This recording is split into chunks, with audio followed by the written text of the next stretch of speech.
मेरे ख्याल से आप शायद 35 या 40 सालों से जानते हैं। अमेठी की गली गली जानते हैं, गांव गांव जानते हैं, हर कार्यकर्ता को जानते हैं। उनके सारे चेले चपाटे कह रहे थे अमेठी आएंगे, अमेठी आएंगे, लेकिन अमेठी से भी इतना डर गए, इतने डर गए, वहाँ से भागकर अब रायबरेली में खोज रहे हैं रास्ता। मैंने उन्होंने खुद ही भाग के वाराणसी आए ना जी, हाँ पूछो उनको। 7 साल उत्तर प्रदेश सरकार के हिसाब किताब लेने जा रही है। ये 400 पार नहीं 400 हारने जा रही है। उसका परिणाम ये है कि अब वो 400 पार का नारा नहीं लगा रहे हैं। अमेठी और रायबरेली ये वो 2 लोकसभा सीटें हैं जो लोकसभा चुनाव में ज्यादातर कांग्रेस के सियासी वजूद की गवाही देती आई हैं।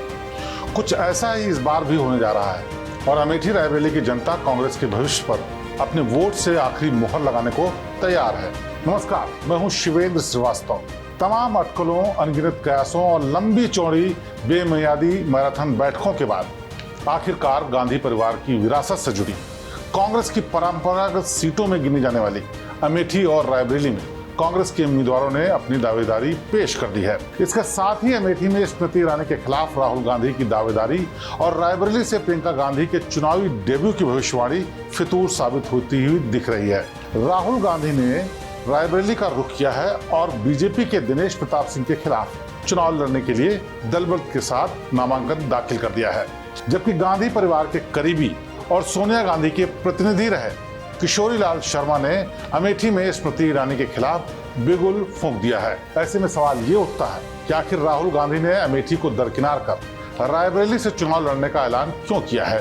बीजेपी इसका अपने तरीके से जवाब दे रही है और राहुल गांधी के रायबरेली से चुनाव लड़ने पर तीखे हमले कर रही है। मैंने तो पहले ही कहा था कि इनकी मैंने पार्लियामेंट में कहा था, तब तो चुनाव को 2 महीने की 3 महीने की देर थी। मैंने कहा था इनकी सबसे बड़ी नेता चुनाव लड़ने की हिम्मत नहीं करेगी, वो डर के मारे भाग जाएगी और वो भाग करके राजस्थान गई और राजस्थान से राज्यसभा में आई और हुआ भी यही। मैंने पहले ही बता दिया था कि शाहजादे वायनाड में हारने वाले हैं और हार के डर से जैसे ही वायनाड में मतदान समाप्त होगा वो दूसरी सीट खोजने लग जाएंगे और अब दूसरी सीट पर भी उनके सारे चेले चपाटे कह रहे थे अमेठी आएंगे, अमेठी आएंगे, लेकिन अमेठी से भी इतना डर गए, इतने डर गए, वहां से भागकर अब रायबरेली में खोज रहे हैं रास्ता। पीएम मोदी कह रहे हैं कि राहुल गांधी डर गए हैं, जबकि राहुल गांधी बीजेपी की हार की ओर इशारा कर रहे हैं। राहुल गांधी ने रायबरेली में डेरा डाल लिया है, तो दूसरी तरफ रायबरेली से चुनाव न लड़ने के कारण प्रियंका पर हो रही सवालों की बौछार के बीच प्रियंका गांधी ने अमेठी का रुख किया है और बताने की कोशिश की है कि आखिर क्यों किशोरी लाल शर्मा पर कांग्रेस ने भरोसा जताया है। आप सबको मालूम है कि किशोरी जी यहाँ से चुनाव लड़ेंगे। आप इनको मेरे ख्याल से आप शायद 35 या 40 सालों से जानते हैं।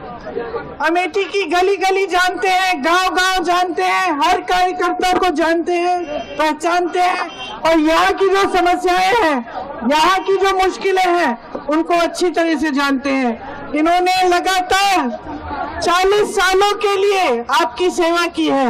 मैंने खुद आंखों से देखा, मैं खुद यहाँ पे आपके साथ मैंने खुद काम किया और इस चुनाव में भी मैं इनके साथ कंधे से कंधा लगाकर चुनाव लड़वाएंगे और आपसे ये उम्मीद रखती हूँ, मैं आपसे ये उम्मीद रखती हूँ कि आप भी हमारे साथ कंधे से कंधा लगाकर इस चुनाव को लड़वाएंगे और किशोरी जी को जिताएंगे। प्रियंका गांधी रायबरेली या फिर किसी और सीट से खुद के चुनाव लड़ने का बड़ा कारण पार्टी और संगठन की जिम्मेदारियों को बता रही हैं। प्रियंका कह रही हैं कि किसी को तो संगठन का संचालन करना ही होगा, इसीलिए वो संगठन में सक्रिय रहकर कांग्रेस के लिए प्रचार कर रही हैं और रायबरेली से चुनाव नहीं लड़ रही हैं। तो ये तो बात हो गई उन तमाम सियासी प्रतिक्रियाओं की जो अमेठी रायबरेली पर सत्ता पक्ष और विपक्ष की चुनौती की कहानी बता रही हैं। अब अमेठी और रायबरेली के चुनावी गणित को समझ लेते हैं। जो बताता है कि प्रियंका गांधी का रायबरेली से और राहुल गांधी का अमेठी से चुनाव न लड़ने का फैसला अचानक से नहीं लिया गया है, बल्कि कांग्रेस ने अपने इस फैसले को काफी सोच समझकर, प्लानिंग के साथ सही वक्त पर जनता के सामने उजागर किया है।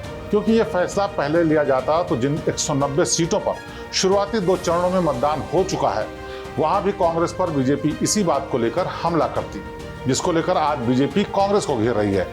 खैर, तीसरे चरण के मतदान से पहले ही ये साफ हो गया है कि राहुल गांधी 2 लोकसभा सीटों से चुनाव लड़ रहे हैं।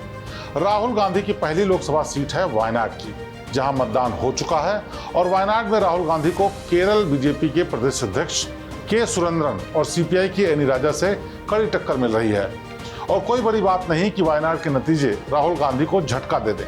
ऐसे में कह सकते हैं कि कांग्रेस को, या फिर कह सकते हैं कि राहुल गांधी को अमेठी से ज्यादा सेफ सीट रायबरेली लगी है, क्योंकि अमेठी में स्मृति ईरानी चुनाव मैदान में है और पिछले 5 सालों से राहुल गांधी की तुलना में अमेठी में स्मृति ईरानी ज्यादा सक्रिय दिखाई दी है।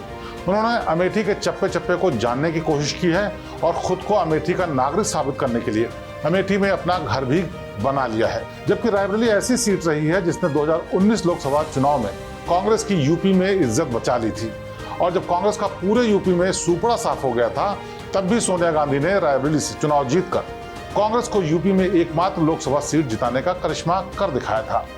मगर अब सोनिया गांधी राज्यसभा जा चुकी हैं। ऐसे में राहुल गांधी ने अपनी मां और परिवार की विरासत से जुड़ी सीट को बचाने के लिए कदम आगे बढ़ाए हैं, क्योंकि अमेठी 2019 में बीजेपी के पास जा चुकी है। अब जरा इत्मीनान से अमेठी और रायबरेली के चुनावी समीकरण को समझ लेते हैं। सबसे पहले बात अमेठी की। 1967 में पहली बार लोकसभा क्षेत्र के तौर पर अमेठी में चुनाव हुए थे। तब से अब तक अमेठी नेहरू गांधी परिवार की राजनीतिक कर्मभूमि रहा है। पूर्व प्रधानमंत्री पंडित जवाहरलाल नेहरू, राजीव गांधी, संजय गांधी, सोनिया गांधी ने इस क्षेत्र का प्रतिनिधित्व किया है और जीत भी हासिल करके दिखाई है। अमेठी ने वो दौर भी देखा है जब गांधी परिवार के 2 सदस्य 1984 में आमने सामने थे। तब राजीव गांधी ने मेनका गांधी को कांटे के मुकाबले में शिकस्त दी थी। साथ ही 1999 में सोनिया गांधी, तो 2004 में राहुल गांधी ने अमेठी से ही सफल चुनावी डेब्यू किया था। राहुल गांधी 3 बार अमेठी से सांसद रह चुके हैं, मगर 2019 में अमेठी की जनता का मोह कांग्रेस से भंग हो गया था और बीजेपी का कमल खिल गया था। अमेठी में करीब 17 लाख से ज्यादा वोटर्स हैं। अगर अमेठी के जातीय समीकरण को देखें तो यहाँ सबसे अधिक आबादी ओबीसी वर्ग की है। अमेठी करीब 34% ओबीसी वर्ग के मतदाता है। मुस्लिम वर्ग के वोटर्स करीब 20% हैं, जबकि दलित वर्ग के मतदाताओं की तादाद करीब 26% है।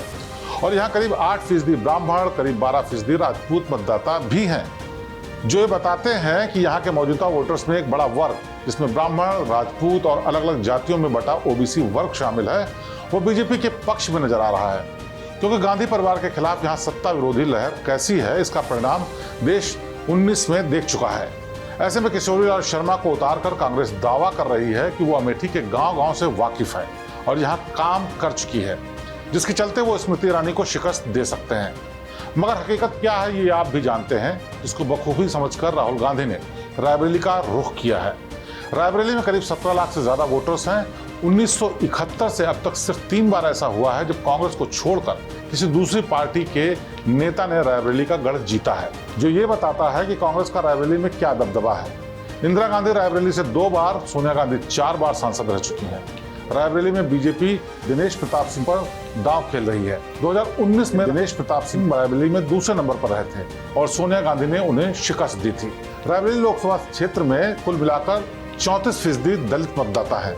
यहाँ मुस्लिम 6%, लोधी 6%, तो कुर्मी मतदाता 4% के करीब हैं।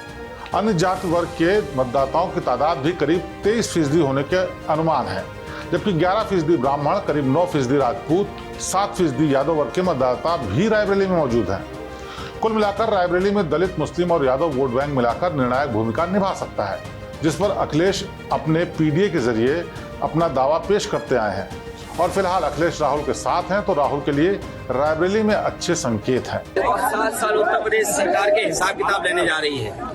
ये 400 पार नहीं 400 हारने जा रही है। उसका परिणाम ये है कि अब वो 400 पार का नारा नहीं लगा रहे हैं। पिछला एनडीए को हराएगा। और जिस तरीके से संविधान कोई ये चोट कोना चाहते हैं, संविधान को बदलना चाहते हैं। इस वक्त जो डबल इंजन की सरकार वाले लोग हैं, होर्डिंग में डबल इंजन नहीं दिखाई दे रहा, डबल इंजन पहले ही गायब है, और जिसके लिए वोट मांगने आ रहे हैं वो होर्डिंग से गायब है। बहरहाल राहुल गांधी रायबरेली में अपने परिवार और पार्टी की विरासत की जंग लड़ रहे हैं, जबकि कांग्रेस के किशोरी लाल के जरिए अमेठी में अपने गढ़ को फिर से कब्जा करने की फिराक में भी है कांग्रेस। लेकिन बीजेपी मुस्तैद मोर्चाबंदी कर रही है। अमेठी में स्मृति ईरानी दोबारा जीत का दावा कर रही हैं, वहीं दिनेश प्रताप सिंह के जरिए बीजेपी की नजर रायबरेली में कांग्रेस के दुर को ढाने की है। अब नतीजे क्या रहेंगे, इसके लिए आपको 4 जून तक का इंतजार करना पड़ेगा।